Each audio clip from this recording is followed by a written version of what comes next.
Well, hello there and welcome back to our series of videos on the human eye.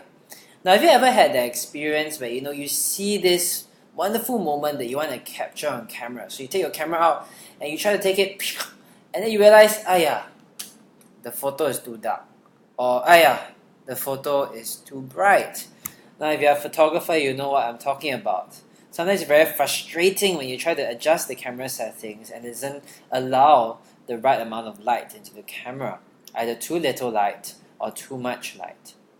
Now, why is it that doesn't really happen with our eyes? Our eyes are able to adapt to dim and bright environments, right?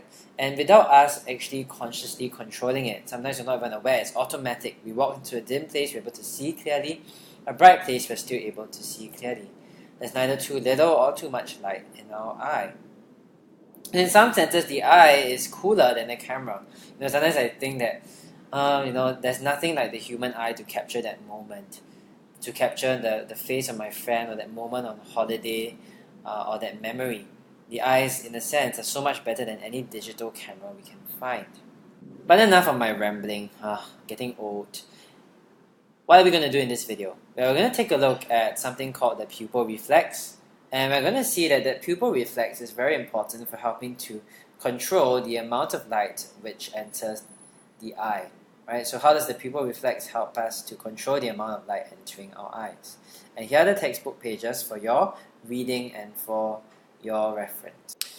So over here you'll see a moving image and it shows you the pupil reflex in action. Very cool. So remember, here is the pupil. It is the hole in your eye which allows light into it, and the iris, the circular sheet of muscle that surrounds the pupil. Now, it is the size of the pupil that determines how much light enters the eye. The bigger the diameter of the pupil, the more light can enter the eye. And the pupil reflex kind of adjusts the size of the pupil to adapt to different light intensities of the environment. So you can try it yourself. Try shining a light into your eye. Not directly, that's dangerous. Just put a light next to your eye and you'll see it happening in action. It's very, very cool. You'll see something like this, right? The pupils changing in size. So what is the pupil reflex? Well, the pupil reflex is a reflex action and it is a cranial reflex. I hope you still remember what that means.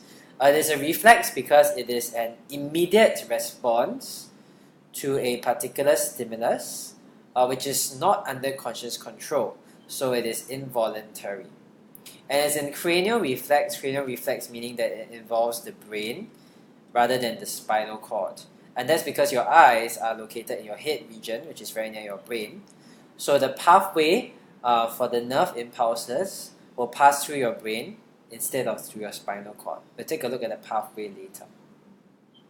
Now, you might know about this pupil reflex from shows, medical dramas, where you see the doctor shining a light into a person's eye. The person is unconscious, the person is lying flat unconscious, and the doctor shines a light and checks for the pupil reflex.